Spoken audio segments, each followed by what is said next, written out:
Hello. तो आज हम देखेंगे भारत की संसदीय प्रणाली, संसद और संसद बनता कैसे है। अगर हम देखें तो भारत की जो मुख्य पंचायत है उसको संसद बोलते हैं। संसद से बहुत सारे एग्जामिनेशंस में क्वेश्चंस पूछे जाते हैं, एकेडमिक से लेके और कई सारे कंपटीशन एग्जाम्स में भी।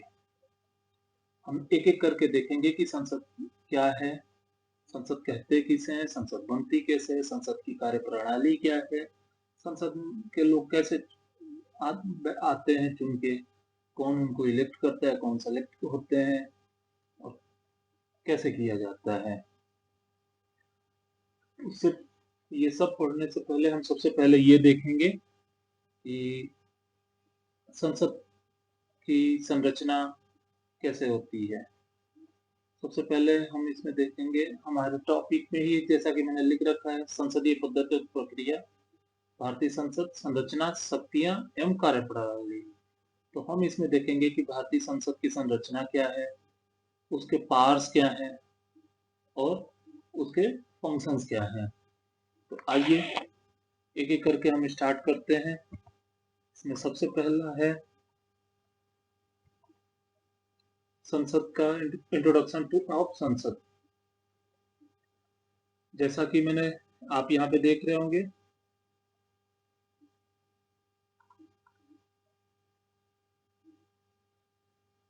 संसद क्या है।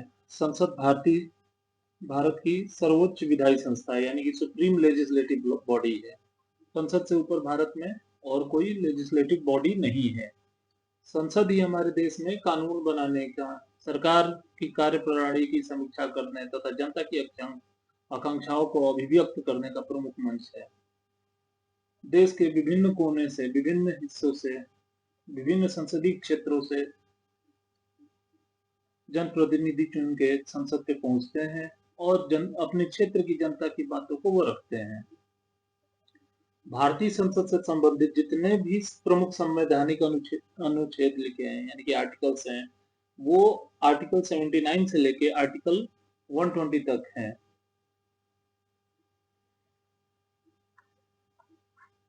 आइए एक एक करके हम देखते हैं कि संसद का इंट्रोडक्शन करते हैं। सबसे पहले संसद के इंट्रोडक्शन में चलते हैं, आर्टिकल बाय आर्टिकल देखते हैं कौन से आर्टिकल में संसद के बारे में क्या लिखा गया है। सबसे पहले आर्टिकल 79 इंडियन कॉन्स्टिट्यूशन का, उसमें संसद के गठन के बारे में लिखा गया है। 80 में राज्यसभा की, अब संसद के कितने पार्ट होते हैं तो पहले एक एक करके मैं बताऊंगा, पहले देखते जाइए। जैसा कि यहाँ लिखा हुआ है मैंने, 79 में संसद का गठन, 80 में राज्यसभा की संरचना, 81 में लोकसभा की संरचना, 82 में परिसीमन। परिसीमन रिलेट करता है कि कॉन्स्टिट्यूशन क्या होगा, मतलब किसी कॉन्स्टिट्यूएंसी का एरिया कितना होगा, या कौन कौन से जिलों को मिला के, कौन कौन से गांव को मिला के कोई एक कॉन्स्टिट्यूएंसी बनेगी। 83 में सदनों की अवधि। भारतीय संसद में हम जैसा कि जानते हैं, मैं अभी मोटा मोटी बता रहा हूँ, फिर ब्रीफ में भी एक्सप्लेन करके इसको पढ़ते चलेंगे। भारतीय संसद दो सदनों से मिलकर बनी हुई है। एक ऊपरी सदन है लोकसभा और निचला सदन है राज्यसभा। तो उस दोनों सदनों की टेन्योर क्या क्या होती है, उसके जो मेंबर ऑफ पार्लियामेंट हैं, संसद सदस्य हैं, उनकी योग्यता क्या होती है, योग्यता से संबंधित आर्टिकल 84 है। पार्लियामेंट का सेशन कब होगा, ये जानकारी आर्टिकल 85 में लिखा गया है। आर्टिकल 86 में हर पार्लियामेंट्री सेशन स्टार्ट होने से पहले जो इंडियन प्रेसिडेंट है वो भारतीय संसद को संबोधित करते हैं। उसके बारे में जो लिखा गया है कि क्या बोलेंगे और किसके तहत बोलेंगे, तो वो 86 के अंडर में आता है, आर्टिकल 86 में। आर्टिकल 87 में विशेष अभिभाषण की परिकल्पना की गई है। आर्टिकल 88 में मंत्रियों एवं न्यायवादी के अधिकार दिए गए हैं। आर्टिकल 89 में राज्यसभा के सभापति एवं उप सभापति के बारे में बताया गया है। आर्टिकल 19 में उपसभापति का पद रिक्त होना, त्याग पत्र एवं हटाया जाना इससे रिलेटेड है। 91 में सभापति के कर्तव्यों का निर्वहन कैसे होगा, मतलब जो स्पीकर्स होते हैं दोनों सदनों के, उनके कर्तव्यों का, उनकी ड्यूटीज कैसे परफॉर्म होगी उसके बारे में डिटेल दी गई है। आर्टिकल 92 में भी वही उपसभा का पद रिक्त होना, त्याग पत्र एवं हटाया जाना से रिलेटेड है। आर्टिकल 93 लोकसभा के स्पीकर एवं डिप्टी स्पीकर के बारे में है। आर्टिकल 94 लोकसभा के स्पीकर एवं डिप्टी स्पीकर का अगर पोस्ट वैकेंट हो जाता है या कोई उसमें अपना रिजाइन दे देता है या किसी को सैक किया जाता है तो उसके बारे में लोकसभा के आर्टिकल 94 में दिया गया। आर्टिकल 95 में जो लोकसभा के स्पीकर हैं उनके जो ड्यूटीज क्या हैं वो कैसे परफॉर्म करेंगे उसके बारे में बताया गया। आर्टिकल 96 में स्पीकर और डेप्यूटी स्पीकर को हटाने के प्रस्ताव पे, मतलब अगर हटाने के लिए कोई मोशन आता है तो उस मोशन पे कौन चेयरमैन बनेगा, वहां के चेयरपर्सन कौन बनेगा उसके बारे में डिटेल दी गई है। आर्टिकल 97 में स्पीकर डेप्यूटी स्पीकर के वेतन भत्ते मतलब जो उनकी सैलरी क्या होगी इसके बारे में डिटेल है। आर्टिकल 98 में पार्लियामेंट कैबिनेट के बारे में बताया गया है, सेक्रेटेरिएट के बारे में बताया गया है। आर्टिकल 99 सदस्यों द्वारा जो ओथ ली जाती है संसद सदस्य बनने की, एक जिस दिन से ओथ लेते हैं मेंबर ऑफ पार्लियामेंट उस दिन से उनको माना जाता है, तो वो ओथ आर्टिकल 99 के तहत लेते हैं। आर्टिकल 100 में है मतदान मतलब होता है कोई भी बिल या लॉ पास होता है या कोई भी चीज करनी होती है संसद में, तो पास करने के लिए कुछ वोटिंग होती है, उस वोटिंग के लिए वो आर्टिकल 100 है। आर्टिकल 101 में अगर कोई सीट वैकेंट हो जाती है या किसी की डेथ होने से या कोई अपना रेजिग्नेशन दे देता है तो उससे रिलेटेड आर्टिकल 101 है। 102 आर्टिकल में उनकी निहरताएं क्या हैं, ऐसे ही एक मेन है। आर्टिकल 104 देखे तो बिना ओथ के बैठने पर, अगर कोई मेंबर ऑफ पार्लियामेंट बिना ओथ के पार्लियामेंट में बैठता है तो उसके बारे में डिटेल जो है वो हम आर्टिकल 104 में पढ़ेंगे, या उस वो अगर वोटिंग कर देता है तो उस पर क्या उनको पनिशमेंट मिलेगी, ये सब चीजें आर्टिकल 104 में है। आर्टिकल 105 में पार्लियामेंट और मेंबर्स के स्पेशल राइट्स के बारे में डिटेल से दिया गया है, लिखा गया है। आर्टिकल 106 में मेंबर ऑफ पार्लियामेंट के जो सैलरीज होती है वो क्या होंगे। आर्टिकल 107 में विधेयक जो भी रूल्स हैं या जो भी लॉज हैं उनको कैसे टेबल किया जाए और कैसे उनको पास किया जाए इस बारे में रखा गया है। आर्टिकल 108 में ये बताया गया है, लिखा गया है कि दोनों सदनों की एक संयुक्त बैठक कैसे हो सकती है, उसके क्या प्रावधान हो सकते हैं संयुक्त बैठक की। आर्टिकल 109 में जो मनी बिल है उसके तहत स्पेशल प्रोविजन किया गया है। आर्टिकल 110 में मनी बिल की डेफिनेशन बताई गई है कि मनी बिल क्या होता है। आर्टिकल 111 में राष्ट्रपति की एक्सेप्टेंस के बारे में, प्रेसिडेंट की एक्सेप्टेंस के बारे में बताया गया। आप आर्टिकल 112 में जो एनुअल बजट होता है भारत का उसके बारे में डिटेल दी गई है। आर्टिकल 113 के तहत कोई भी मतलब हमारा पार्लियामेंट अनुदानों की कोई भी डिमांड करता है कि हमें क्या चाहिए क्या नहीं चाहिए। ऐसे ही 117 है वित्त विधेयक होता है, और एक ये है 120, आर्टिकल 120 में ये बताया गया है कि पार्लियामेंट में हम क्या क्या बोल सकते हैं और क्या क्या नहीं बोल सकते हैं। तो कुछ कई बार आप लोगों ने देखा होगा, सॉरी, कई बार आप लोगों ने देखा होगा कि पार्लियामेंट में बोलते बोलते पार्लियामेंटेरियन बहुत कुछ बोल जाते हैं, तो स्पीकर जो या चेयर पर्सन जो भी बैठा होता है, ऑनरेबल चेयर पे जो भी बैठा होता है, वो आप लोगों ने सुना होगा कि इस हिस्से को हम काट देंगे, इस हिस्से को हटा दिया जाता है, ऐसा कई बार होता है। तो मेनली उसका लैंग्वेज क्या होना चाहिए, इसके बारे में डिटेल 120 में दिया गया है।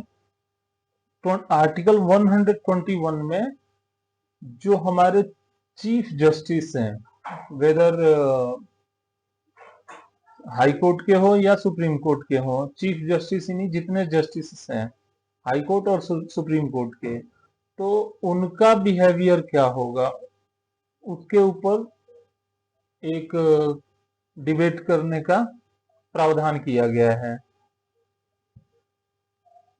आर्टिकल 121 ये वो आर्टिकल है जो कि सारे पार्लियामेंटेरियंस को पार्लियामेंट के अंदर किए गए किसी भी कार्य से या किसी भी गलत कार्यों से, अगर वो पार्लियामेंट के अंदर किसी को कुछ मार देते हैं या गाली दे देते हैं या कुछ भी बोल देते हैं, आप टेबल वगैरह अक्सर आपने सुना होगा कि टेबल चलने लग गया, जूते चप्पल चलने लग गए, तो पार्लियामेंट के अंदर अगर इस टाइप की कोई घटनाएं हो जाती है, झगड़े हो जाते हैं, चाहे वर्बल झगड़ा हो या फिजिकल हो, तो इन सब बातों पे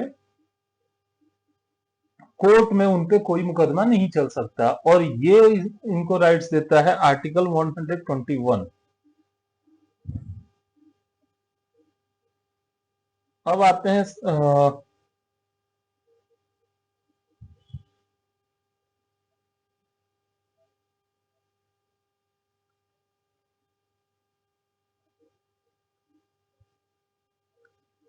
संसद, पार्लियामेंट। भारत का पार्लियामेंट तीन चीजों से मिलकर बना है। तीन भारतीय इंडियन पार्लियामेंट के तीन अंग होते हैं।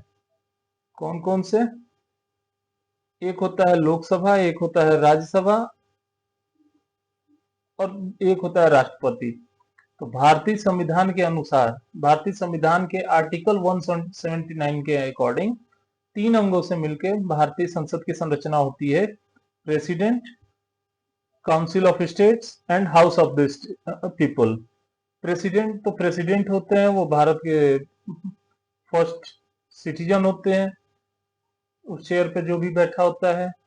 दूसरा होता है council of state. Council of state राज्यों की सभा होती है, राज्यों के जो विधायक हम लोग एमएलए चुन के भेजते हैं, वो उनको अपने राज्य से एक मेंबर, कुछ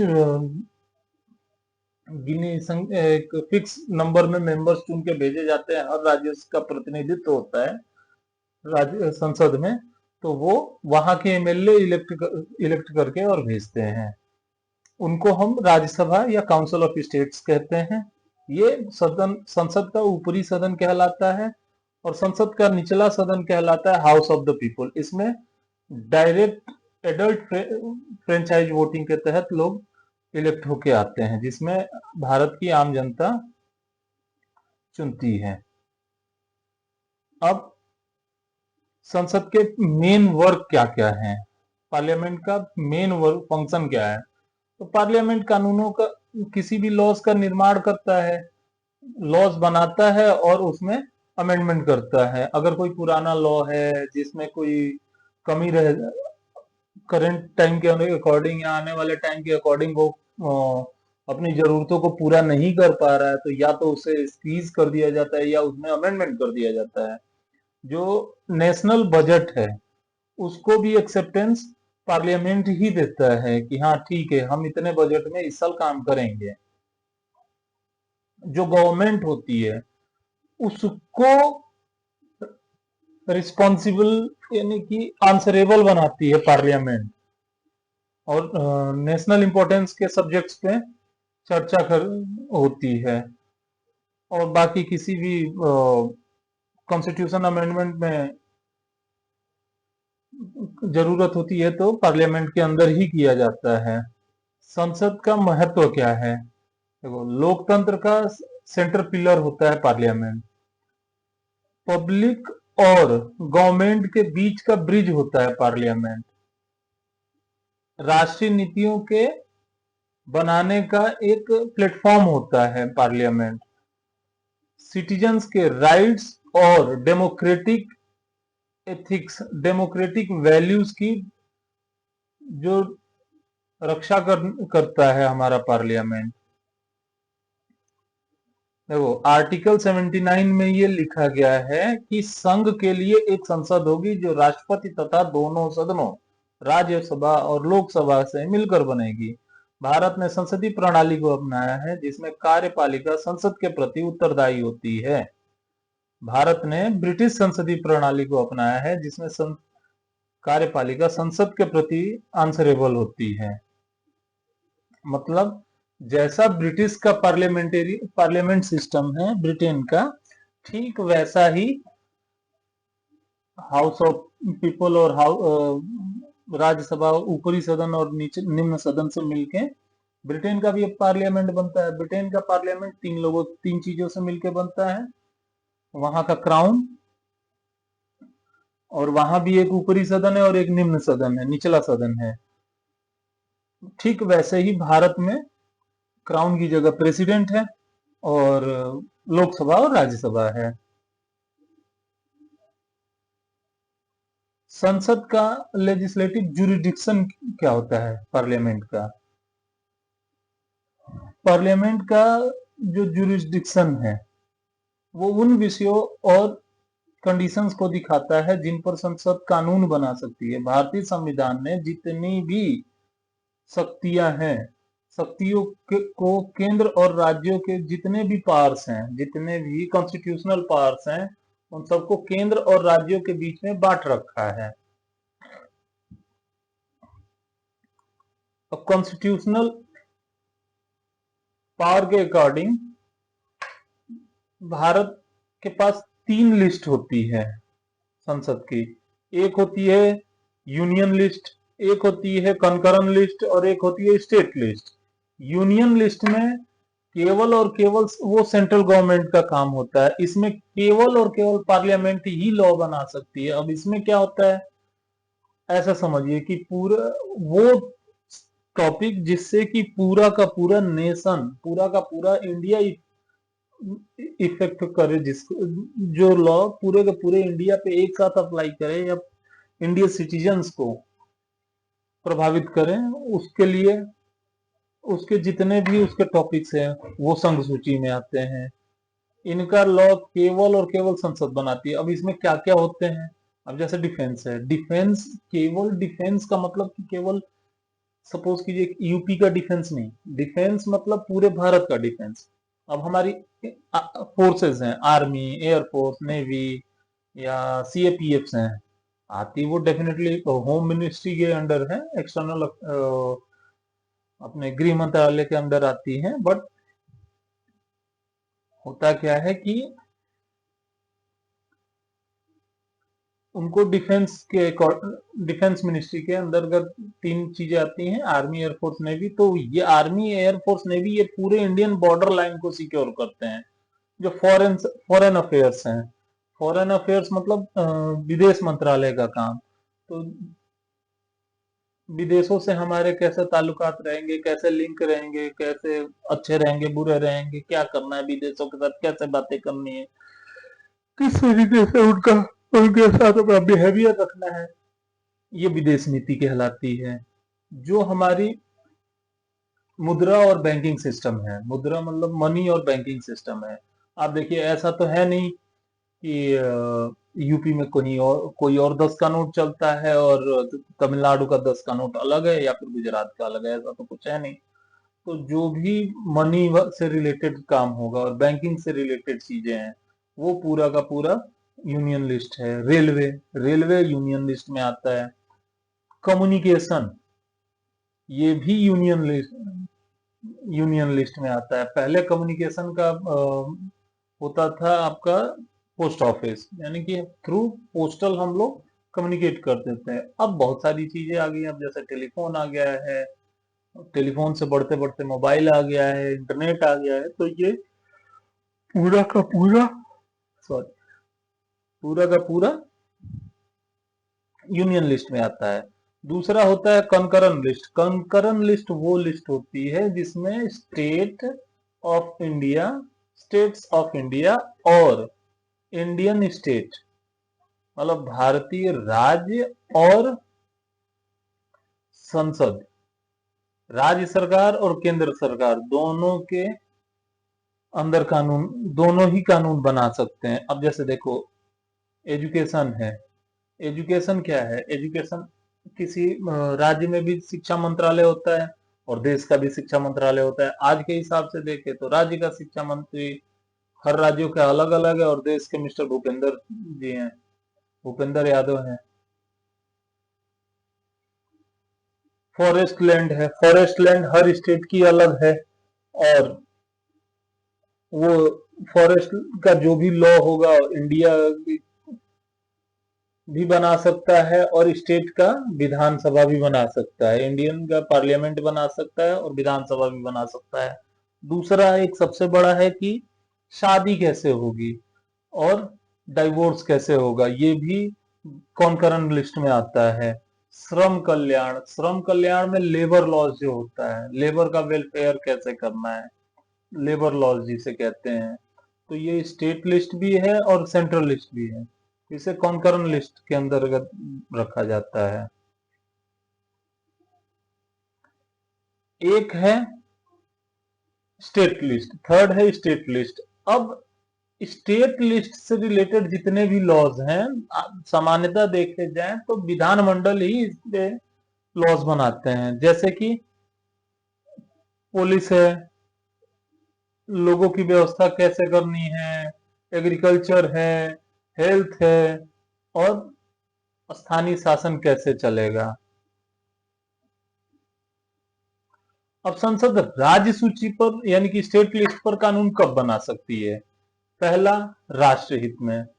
राष्ट्रीय हित क्या होता है? अगर मान लीजिए कि कोई अचानक से टेररिस्ट अटैक हो जाए किसी सिटी पे, या कोई वज्रपात हो जाए, बिजली गिर जाए, मतलब कुछ भी हो सकता है, बाढ़ आ जाए, तो वहां पे फिर पुनर्वसन कैसे करना है, फिर उस एरिए को, उस राज्य को कैसे टैकल करना है, वो आर्टिकल 249 में इसकी डिटेलिंग दी गई है। राष्ट्रीय आपातकाल, आपातकाल भी, राष्ट्रीय आपातकाल मतलब नेशनल इमरजेंसी। अब नेशनल इमरजेंसी क्या होती है? अगर किसी राज्य की वजह से भारत के अन्य राज्यों में कोई प्रॉब्लम हो तो वो नेशनल इमरजेंसी के तहत आता है और उसमें केंद्र पार्लियामेंट अपना नियम बना कानून बना सकता है।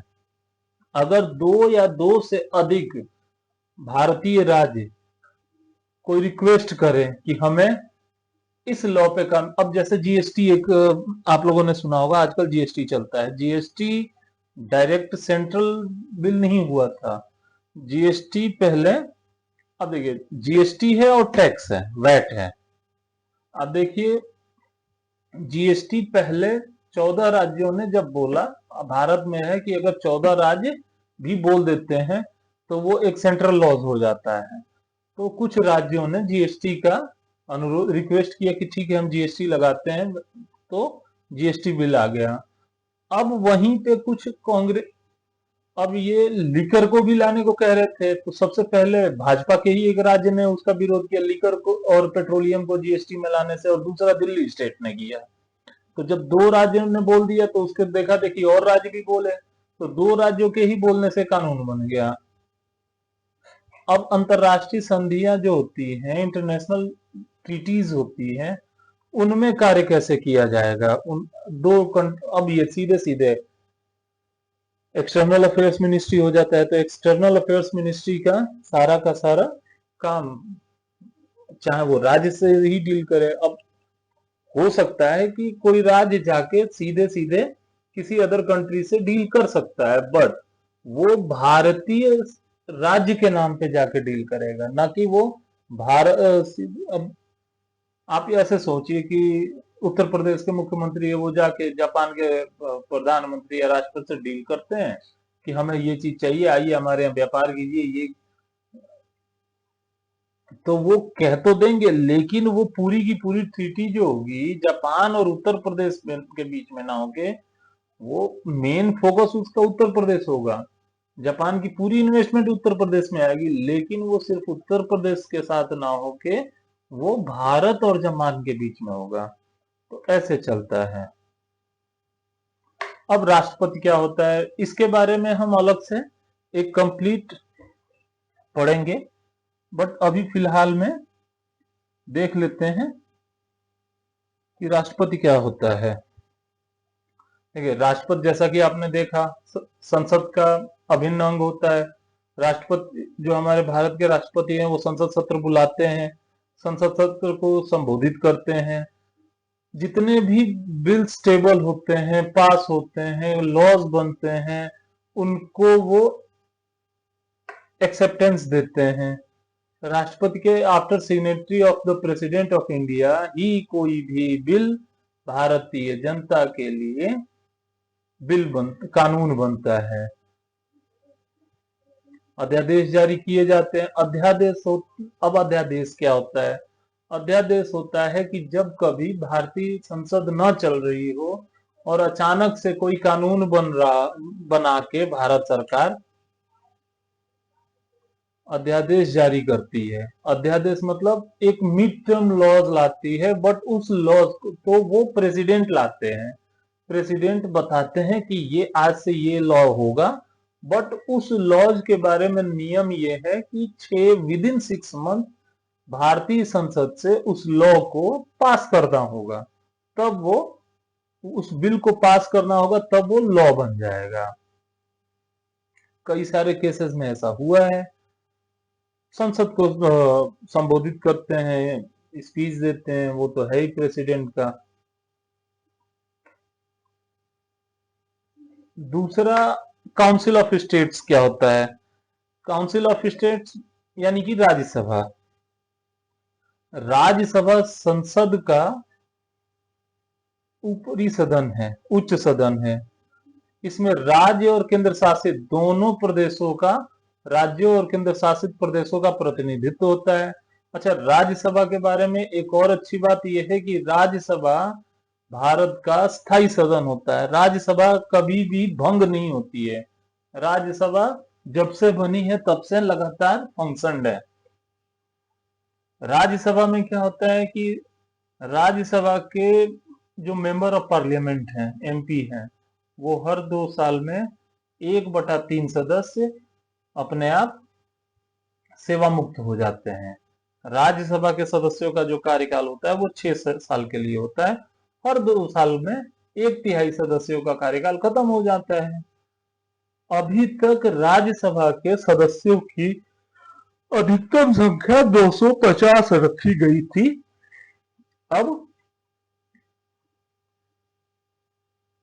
एक बिल टेबल किया है भारत सरकार ने, उसके अकॉर्डिंग वो परिसीमन किया जा रहा है। अभी आफ्टर ये अपना सेंसस हो जाएगा, जनसंख्या काउंटिंग हो जाएगी, तो उसके बाद से जब पूरा हो जाएगा ये प्रैक्टिस, तो परिसीमन करके और नया मेंबर्स का कितना मेंबर होंगे वो नया बताया जाएगा अभी।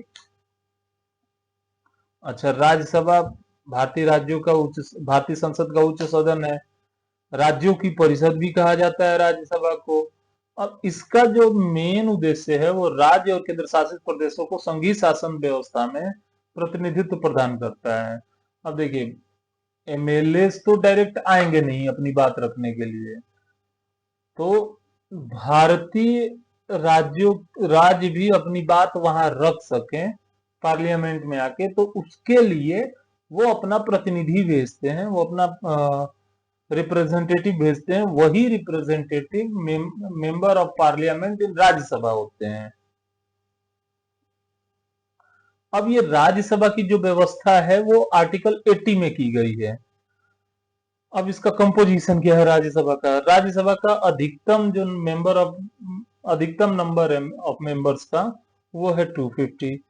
एट प्रेजेंट भारत में जो नंबर चल रहा है वो 238 चल रहा है करंट में, जिसमें से कि 12 मेंबर्स को जो राष्ट्रपति हैं वो अलग अलग प्रोफेशन से चुन के और उनको सेलेक्ट करते हैं, नामित सदस्य बनाते हैं। अब इसमें कौन कौन से होते हैं? कला हो गया, साहित्य हो गया, कृषि हो गया, चिकित्सा हो गया, डिफेंस हो गया, कानूनविद हो जाते हैं, कई बार प्लेयर्स भी होते हैं, जैसे कि पीटी उषा, सचिन तेंदुलकर, ये लोग थे, ये मेंबर ऑफ पार्लियामेंट थे। बहुत सारे राज्यसभा में आप देखेंगे कि टीवी एक मूवीज एक्टर्स भी बैठे हुए हैं, जैसे कुछ दिन पहले तक जावेद अख्तर थे और शबाना आजमी भी थी। ऐसे बहुत सारे मेंबर हो जाते हैं। राज कौन कौन से होते हैं? साहित्य, विज्ञान, कला और समाज सेवा के क्षेत्र में विशेष ज्ञान या एक्सपीरियंस रखने वाले व्यक्तियों को नामित किया जाता है। वर्तमान में राज्यसभा की जो कुल प्रभावी सदस्य संख्या है, मतलब इफेक्टिव मेंबर्स ऑफ पार्लियामेंट जो है वो 245 है, जिसमें से कि इलेक्टेड मेंबर है 233 और मनोनीत मेंबर जिनको कि नामित किया गया है, जिनको कि सेलेक्ट किया गया है, वो 12 हैं।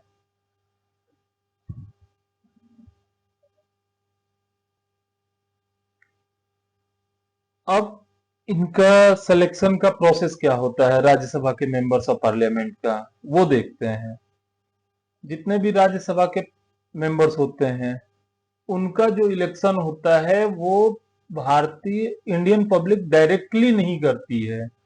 वो क्या होता है कि इनका जो इलेक्शन होता है राज्य के लेजिस्लेटिव असेंबली से जो इलेक्टेड मेंबर्स होते हैं, यानी कि एमएलए जो होते हैं भारतीय विधानसभाओं के, वो करते हैं। अब ये इनका इलेक्शन होता कैसे है? ये जो होता है आनुपातिक प्रतिनिधित्व मंडल, मीन्स प्रोपोर्शनल रिप्रेजेंटेशन इनका चेक किया जाता है। मतलब जिस राज्य में जितने मेंबर ऑफ लेजिस्लेटिव असेंबली हैं उस हिसाब से उस स्टेट को उतना रिप्रेजेंटेशन दिया गया है राज्यसभा में।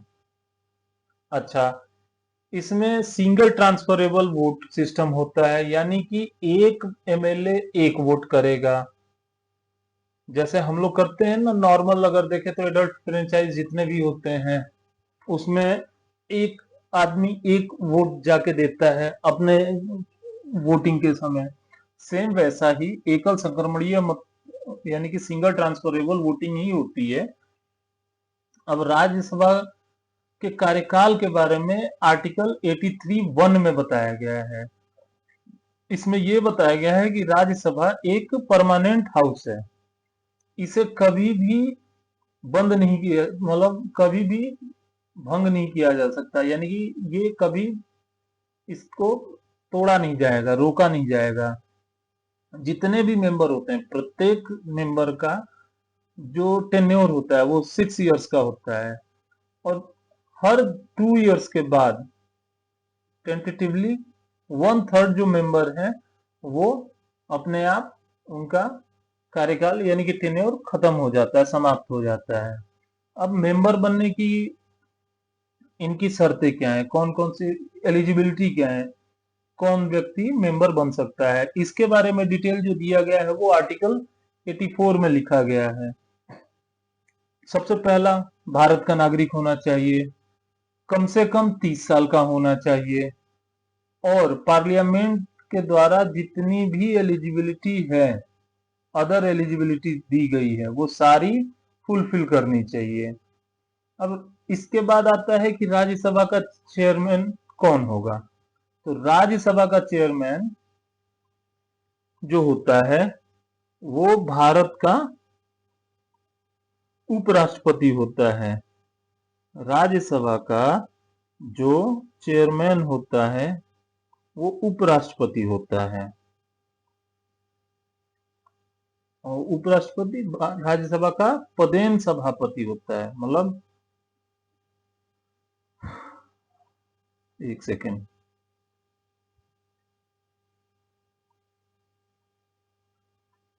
जो एक्स ऑफिशियल चेयरमैन कहा जाता है, पदेन को कहा जाता है एक्स ऑफिशियल चेयरमैन। तो भारत का जो वाइस प्रेसिडेंट है वही राज्यसभा का पदेन, मतलब वो जो भी भारत का वाइस प्रेसिडेंट बनेगा वो बाय डिफॉल्ट भारत के राज्यसभा का स्पीकर बन जाएगा। और ये टाइम टू टाइम चेंज होते रहता है समय के साथ। अब इससे रिलेटेड जो, अब इसके अलावा सारे मेंबर्स मिलके एक डेप्यूटी स्पीकर का भी इलेक्शन करते हैं, वो आपस में कर लेते हैं। और जिस मेंबर ऑफ पार्लियामेंट को 51% या उससे अधिक वोट मिल जाते हैं वो डेप्यूटी स्पीकर बन जाता है। ये आर्टिकल 89 में बताया गया है कि भारत का राज्यसभा का राष्ट्रपति, सभापति और उपसभापति यानी कि चेयरमैन और डेप्यूटी चेयरमैन कौन होगा। डेप्यूटी चेयरमैन का काम क्या है? डेप्यूटी चेयरमैन चेयरमैन की अब्सेंस में जो राज्यसभा है, काउंसिल ऑफ स्टेट है, उसको हैंडल करता है, उसकी चेयर पे बैठता है और कंट्रोल करता है। कोरम क्या होता है ये देखने वाली बात है। कोरम होता है कि किसी भी लॉ को टेबल करने के लिए एक फिक्स कोरम होता है, एक नंबर होता है कि इतने नंबर चाहिए जिससे कि उसको हम उस फिक्स नंबर से बताया जा सके कि हाँ ये बिल टेबल किया जाएगा, ये इस पे बात होगी, चर्चा करने लायक है कि नहीं है। तो वो ये डिटेल दिया गया है आर्टिकल 100 में। अब जितने भी मेंबर हैं, अब कोरम के लिए जरूरी ये है, ध्यान से देखिए इस चीज को। कोरम होता है मेंबर्स का 1/10 पार्ट, यानी कि अगर राज्यसभा में माने कि 245 मेंबर्स हैं तो कोरम के लिए मिनिमम 25 मेंबर्स चाहिए होंगे। मिनिमम 25 किसी भी नियम के लिए, किसी भी बिल पे चर्चा करने के लिए, बात करने के लिए, फोर्सफुली कि नहीं हमें ये बात करनी है। कोई भी मेंबर चाहता है कि हम इस पे बात करें, इस पे पूरा सदन डिस्कस करें, पूरा का पूरा हाउस इस पे डिस्कस करें, तो उसके लिए मिनिमम राज्यसभा में 25 मेंबर्स उस एक्ट के फेवर में होने चाहिए, तभी वो राज्यसभा में टेबल होगी और उस पर डिबेट होगा। अब राज्यसभा के पावर्स क्या क्या होते हैं? सबसे पहले राज्यसभा का पावर्स होता है कॉन्स्टिट्यूशनल पावर। क्या क्या होते हैं? जो नॉर्मल बिल होते हैं दोनों सदनों से पारित होना जरूरी है। किसी भी बिल पे मतभेद होने पे, यानी कि अगर कॉन्ट्रडिक्शन हो जाए दोनों सदनों में। अब होता क्या है कि कई बार कोई बिल एक हाउस से पास हो जाता है, दूसरे हाउस में आके गिर जाता है। तो इस सिचुएशन में ये इस सिचुएशन में दोनों सदनों का, यानी कि हाउस ऑफ पीपल और काउंसिल ऑफ स्टेट्स, दोनों सदनों को एक साथ कंपाइलिंग एक मीटिंग बैठक बुला ली जाती है और सारे मेंबर ऑफ पार्लियामेंट लोकसभा और राज्यसभा के एक साथ बैठते हैं, फिर उस पर डिबेट होती है और फिर वो उस पर वोटिंग करा ली जाती है। ये बात आर्टिकल 108 में लिखा गया है। इसकी फाइनेंशियल पावर क्या होती है? अब देखो, मनी बिल जो है भारत का वो तो केवल और केवल लोकसभा में टेबल किया जाता है। राज्यसभा में वो आता है, लेकिन राज्यसभा उस बिल को, मनी बिल को मैक्सिमम 14 डेज तक अपने पास रोक सकती है। 14 डेज के बाद उसको पास करना ही करना है। उससे पहले वो ये अगर 40 दिन तक रोक लिया, 14 डेज तक, 14 दिनों तक रोक लिया, तो 14 दिनों के बाद ऐसा होगा कि पता चलेगा कि 15वें दिन वो अपने आप पास माना जाएगा, मनी बिल स्पेशली। अगर इस बीच राज्यसभा ये काम कर सकती है कि उसमें अमेंडमेंट के लिए सिफारिश कर सकती है, सजेशन दे सकती है कि इसमें ये अमेंडमेंट कर लिया जाए और फिर वापस भेज देती है। अब ये लोकसभा के ऊपर है कि मनी बिल पे वो फिर से अमेंडमेंट करते हैं कि नहीं करते हैं। अब कॉन्स्टिट्यूशनल अमेंडमेंट करना होता है। किसी भी कॉन्स्टिट्यूशनल अमेंडमेंट बिल के लिए राज्यसभा और लोकसभा दोनों की एक्सेप्टेंस की जरूरत होती है। ऐसा नहीं है कि केवल राज्यसभा में होगा या केवल लोकसभा में होगा, दोनों ही जगह उसको टेबल करना होता है और दोनों ही जगह पास करना होता है। अब जो राज्यसभा के मेंबर हैं उनके पास इलेक्शन से रिलेटेड कौन कौन से पावर हैं। राज्यसभा के जो मेंबर हैं वो केवल 2 इलेक्शन में और पार्टिसिपेट करते हैं।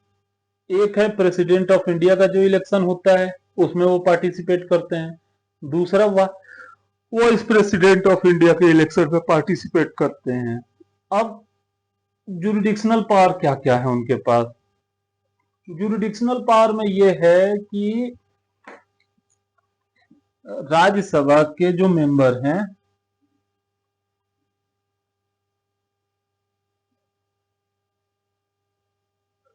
इम्पीचमेंट मोशन जो होता है, राज्यसभा जो है वो इम्पीचमेंट मोशन में पार्टिसिपेट लेती है, लेना ही लेना है।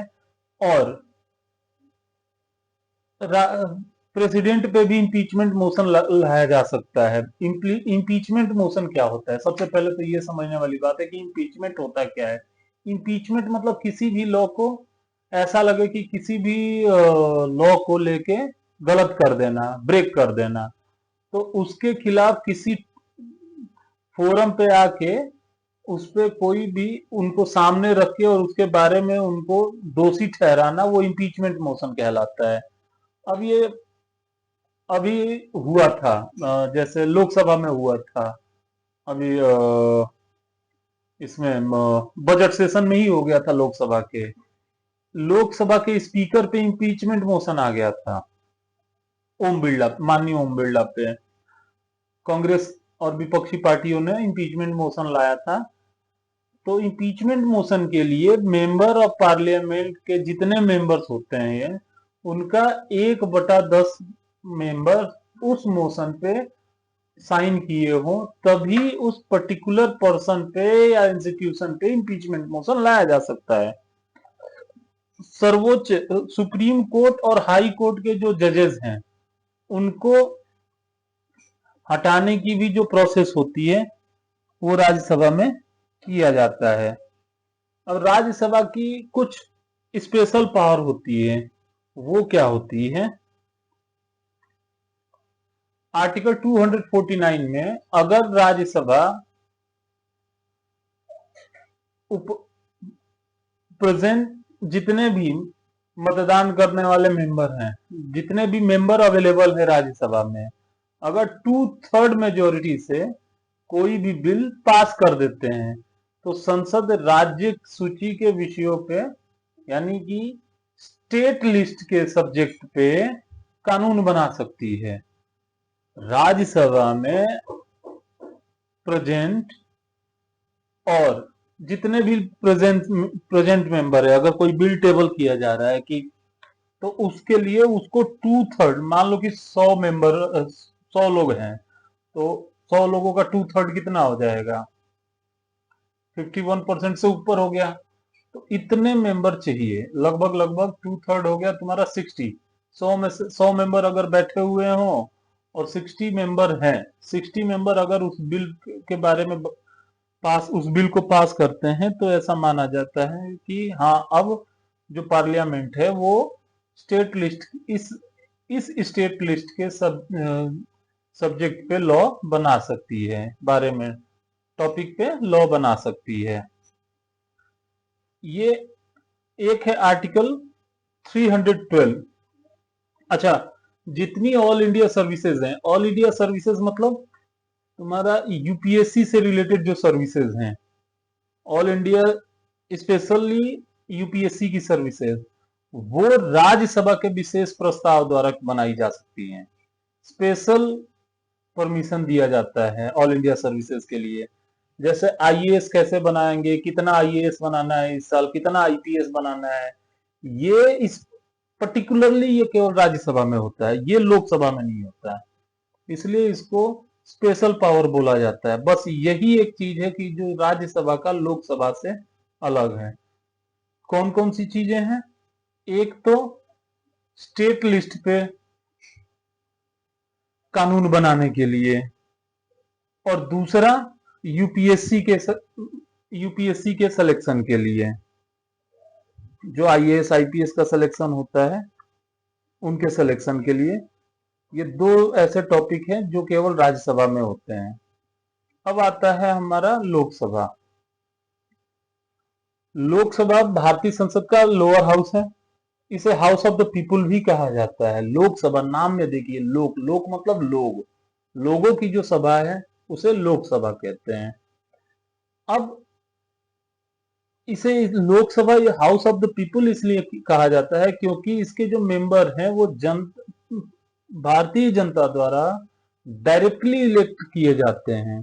लोकसभा का मतलब क्या होता है? लोकसभा इज इक्वल टू जनता का सदन, यानी कि हाउस ऑफ द पीपल। सरकार बनाने वाला सदन। मतलब लोकसभा में जिस भी दल या पार्टी का या गठबंधन का ज्यादा मतलब मेजोरिटी होगी, वही भारत सरकार लोकसभा में ही बनती है। तो वो अपना एक नेता चुनता है जो प्रधानमंत्री बनता है, और फिर भारत सरकार बनती है। प्लस मनी बिल पर अधिकार, सर्वोच्च पावर वाला, हाईएस्ट पावर, सुप्रीम पावर जो होता है मनी बिल पे, वो वो भी लोकसभा के ही पास होता है। इवन वो संसद का लोअर हाउस है, बट पीपल का सदन है, हाउस ऑफ द पीपल है। गवर्नमेंट फॉर्म होती है, और money bill pay prime power, supreme power रखता है। संसद का निम्न सदन है, जनता का प्रत्यक्ष रिप्रेजेंटेशन होता है, डायरेक्टली रिप्रेजेंट करता है भारतीय जनता को। ये जितने इंडियन सिटीजन हैं वो इलेक्ट करते हैं अपने अपने रिप्रेजेंटेटिव को। वो सारे रिप्रेजेंटेटिव चुन के लोकसभा में जाते हैं, और वो सारे रिप्रेजेंटेटिव मिलके अपना एक लीडर चुनते हैं जो कि प्राइम मिनिस्टर बनता है। लोकसभा का जनरल जो टेन्योर होता है वो 5 साल के लिए होता है, बट उससे पहले भी कई बार लोकसभा एबॉलिश की जाती है।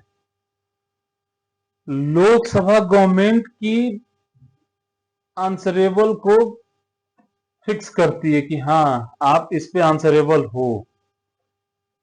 अब लोकसभा से रिलेटेड कुछ मेन आर्टिकल कौन कौन से हैं? सबसे पहले तो लोकसभा की जो संरचना है, लोकसभा का जो स्ट्रक्चर है, वो आर्टिकल 81 में दिया गया है। और आर्टिकल 81 में लिखा गया है कि लोक राज्यों तथा केंद्र शासित प्रदेशों के का रिप्रेजेंटेशन करता है। लोकसभा राज्य तथा केंद्र शासित प्रदेश, स्टेट और यूनियन टेरिटरी का रिप्रेजेंटेशन करता है। अब मेन इसके फैक्ट्स क्या क्या हैं? जो मेंबर ऑफ पार्लियामेंट लोकसभा के हैं, लोकसभा के मेंबर है वो जनता द्वारा डायरेक्टली इलेक्ट किए जाते हैं। और जो कॉन्स्टिट्यूंसी है वो जनसंख्या यानी कि सेंसस के बेस पे डिपेंड करती है कि कौन सी कॉन्स्टिट्यूंसी कितनी, किस कॉन्स्टिट्यूंसी में यानी कि किस स्टेट में कितनी कॉन्स्टिट्यूंसी दी जाए। ये टोटली डिपेंड करता है वहां की पॉपुलेशन के अकॉर्डिंग। और वो पॉपुलेशन हमें कहां से पता चलती है? वो जब सेंसस होता है, सेंसस के अकॉर्डिंग कॉन्स्टिट्यूंसी डिसाइड की जाती है। अब डिलिमिटेशन भी एक आता है। डिलिमिटेशन, डिलिमिटेशन क्या होता है? डिलिमिटेशन मतलब फिर से कॉन्स्टिट्यूंसी को डिलिमिटाइज करना, मतलब फिर से बनाना। अभी बजट सेशन में ही भारत सरकार लेकर आई थी लोकसभा में डिलिमिटेशन के लिए, जो कि वो बिल ही गिर गया। क्योंकि इसके लिए डिलिमिटेशन को पास होने के लिए 2/3 मेजोरिटी चाहिए होती है, क्योंकि एक नया बिल कानून बनेगा। और किसी भी बिल को कानून बनाने के लिए दोनों सदनों में 2/3 मेजोरिटी जरूरी है, तब उसको पास माना जाता है कि हाँ अब ये कानून बन गया।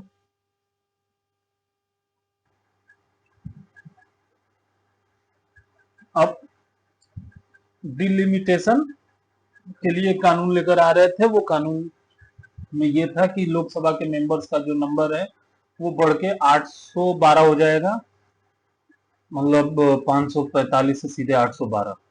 हाँ, लोकसभा के मेंबर्स का टोटल नंबर होता है वो मैक्सिमम 550 होता है, 552। अभी 543 है, 543 है। कुछ दिन पहले तक यानी कि 2019 तक ये 545 हुआ करता था। और दो एंग्लो इंडियन भारतीय राष्ट्रपति, भारतीय प्रेसिडेंट, इंडियन प्रेसिडेंट सेलेक्ट करके, एंग्लो इंडियन वो इंडियन जिनके पेरेंट्स में से कोई एक ब्रिटिश होते थे या ब्रिटिश मूल के होते थे, उनको एंग्लो इंडियन, माँ या बाप में से कोई एक होता था। और बेसिकली वो अंग्रेज, ब्रिटेन से रिलेशन रखने वाले, वहां से रिलेशन रखने वाले कोई इंडियंस को, क्योंकि हम लोग ब्रिटेन की कॉलोनी हुआ करते थे, तो ब्रिटेन कॉलोनी के वजह से कुछ सारे अंग्रेज तो चले गए लेकिन कुछ रह गए, तो उनके जो भी फुटप्रिंट्स आगे बढ़े वो एंग्लो इंडियन कहलाए। अच्छा, लोकसभा का टेन्योर क्या होता है? लोकसभा का टेन्योर आर्टिकल 83(2) में बताया गया है कि लोकसभा का टेन्योर मैक्सिमम 5 वर्ष होता है, 5 इयर्स होता है, बट नेशनल इमरजेंसी केस में इसे बढ़ाया जा सकता है।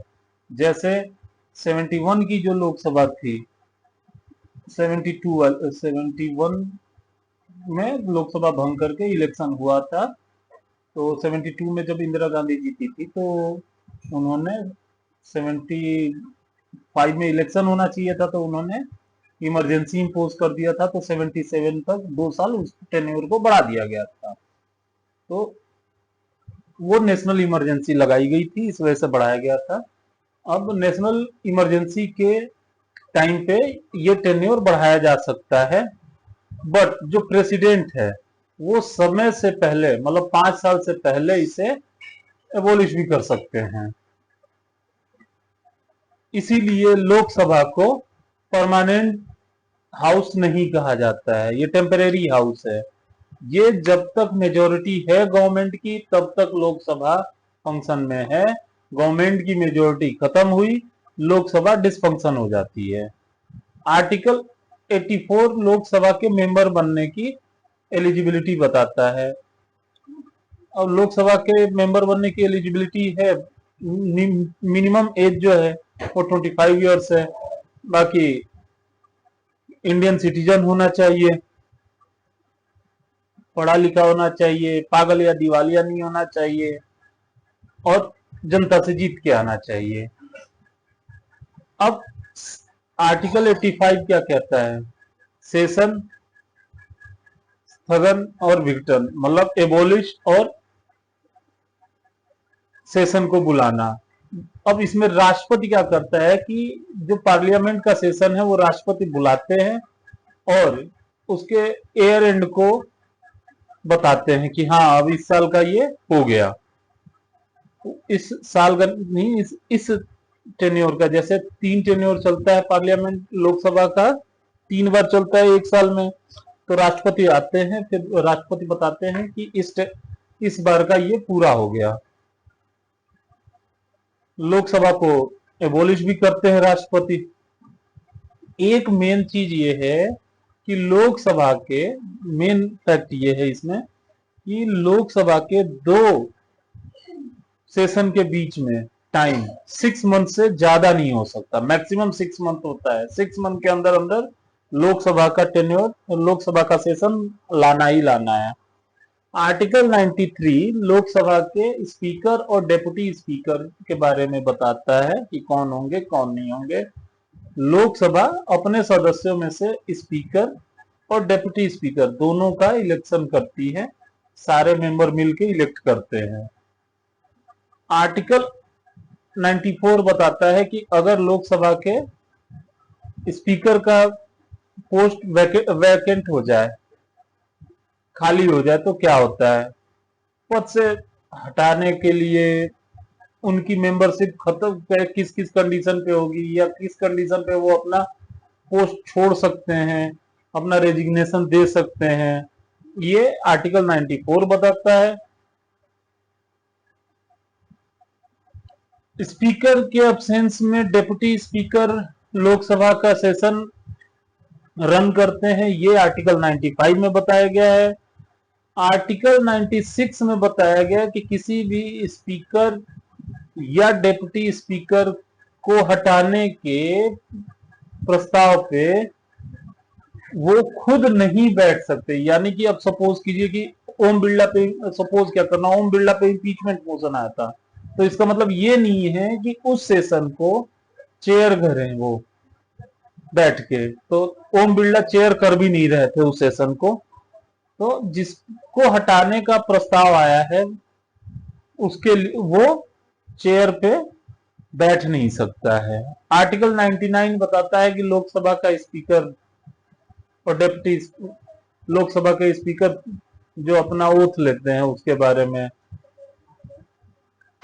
अब कोरम राज्यसभा की तरह लोकसभा में भी किसी बिल को टेबल करने के लिए मिनिमम मिनिमम 1/10 मेंबर होना चाहिए, यानी कि 543 मेंबर इलेक्टेड मेंबर हैं, तो 55 मेंबर चाहिए, जो कि किसी भी बिल को टेबल करने के लिए जरूरी है। अगर कोई भी कॉन्स्टिट्यूएंसी खाली हो जाए, कब कब होती है, अगर कोई रेजिग्नेशन दे दे, कोई मर जाए, या दोनों सदनों की सदस्यता उसे मिल जाए, तो उस सिचुएशन में पोस्ट वैकेंट हो जाती है, खाली हो जाती है, उस पोस्ट को खाली होना मान लिया जाता है। तो ये जानकारी आर्टिकल 102 में है। अगर profit of post of profit कोई होता है, लाभ का पद कोई धारण करता है, या कोई पागल हो जाता है, या कोई फॉरेन सिटीजनशिप ले ले, तो आर्टिकल 102 कहता है कि बाय डिफॉल्ट उस मेंबर का जो पावर है, उस मेंबर का जो मेंबरशिप है वो खत्म हो जाती है। लोकसभा पे और भी बहुत सारे रूल्स हैं, आर्टिकल्स हैं, वो मैं अलग से लोकसभा और राज्यसभा का अलग अलग वीडियो बना के उसके लिए अलग से वीडियो बनाऊंगा और उस पर बताऊंगा एक एक करके दोनों के लिए। और लोकसभा की पावर क्या होती है, कॉन्स्टिट्यूशनल पावर क्या होती है, या उसकी फाइनेंशियल पावर क्या होती है, ये सारा। अब हाँ, ये बता देता हूं एक कि पार्लियामेंट में रूलिंग पार्टी भी होती है और अपोजिशन, दो दो पोस्ट होती है, एक रूलिंग पार्टी होती है, एक अपोजिशन होता है। रूलिंग पार्टी क्या होती है, संसद में किसी भी पॉलिटिकल पार्टी या गठबंधन के पास लोकसभा में अगर मेजोरिटी होता है और जो सरकार बनाता है, जो गवर्नमेंट बनाता है, उसे रूलिंग पार्टी कहा जाता है। अब रूलिंग पार्टी की मेन फीचर्स क्या होते हैं, जो प्राइम मिनिस्टर होता है वो रूलिंग पार्टी का लीडर होता है, मंत्रिमंडल की तरफ से वर्क करता है, और जितनी भी गवर्नमेंट लॉज हैं, गवर्नमेंट रूल्स हैं और बिल्स हैं, वो टेबल किया जाता है। देश का प्रशासन भी रूलिंग पार्टी ही चलाती है। अपोजिशन क्या है, जो भी पार्टी या दल अगेंस्ट में है, जो गवर्नमेंट में नहीं है, वो अपोजिशन कहलाता है। अपोजिशन का मेन उद्देश्य क्या है, गोल क्या है, क्यों अपोजिशन है, तो देखो, गवर्नमेंट की जो भी नीतियां हैं उसको भी समीक्षा करने के लिए, एनालाइज करने के लिए, गवर्नमेंट की जितनी भी नीतियां हैं कि गवर्नमेंट ये पॉलिसीज ला रही है, ये पॉलिसीज को एनालिसिस करना भी जरूरी है कि वो सही है कि गलत है। जनता की जितनी प्रॉब्लम्स हैं उनको उठाना पार्लियामेंट के अंदर, सरकार को रिस्पॉन्सिबल बनाना, आंसरेबल ठहराना, ठीक है। ऑप्शनल ऑप्शनल पॉलिसीज के बारे में बताना है कि ये आपकी पॉलिसी गलत है, इसके बदले में हम ये पॉलिसी ला सकते हैं। डेमोक्रेसी में अपोजिशन को लोकतंत्र का प्रहरी भी कहा जाता है। अब अपोजिशन कितना महत्वपूर्ण है आप इसी से अंदाजा लगाइए कि डेमोक्रेसी में अपोजिशन को क्या कहा जाता है, लोकतंत्र का प्रहरी कहा जाता है, यानी कि गार्डियन ऑफ डेमोक्रेसी कहा जाता है। गार्डियन ऑफ डेमोक्रेसी कहा जाता है किसको, अपोजिशन को, यानी कि अपोजिशन ना हो तो सरकार कुछ भी करती है। अब जैसे रूलिंग साइड का लीडर होता है, वैसे ही लीडर ऑफ ऑपोजिशन होता है, उसको एक सेंट्रल कैबिनेट मिनिस्ट्री का उसको सैलरी दी जाती है, उसको दर्जा प्राप्त है। अब ये लीडर ऑफ ऑपोजिशन कौन बनता है, एलओपी बनने के लिए मेन शर्त यह है कि आपको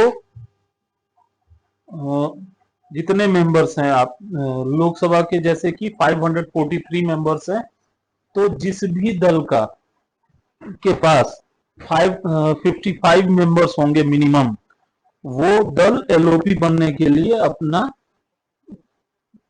अपने को बोल सकता है कि हाँ मेरा लीडर एलओपी बनेगा, वो अपनी बात रख सकता है एलओपी बनने के लिए। अब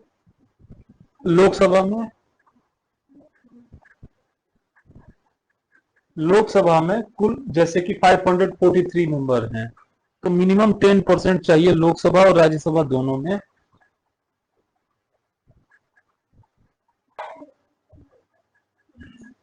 तो पक्ष का काम क्या है, देखो गवर्नमेंट साइड में क्या काम है, सरकार चलाना, बजट पेश करना, पॉलिसीज बनाना, रूल्स बनाना और एडमिनिस्ट्रेशन डिसीजन लेना।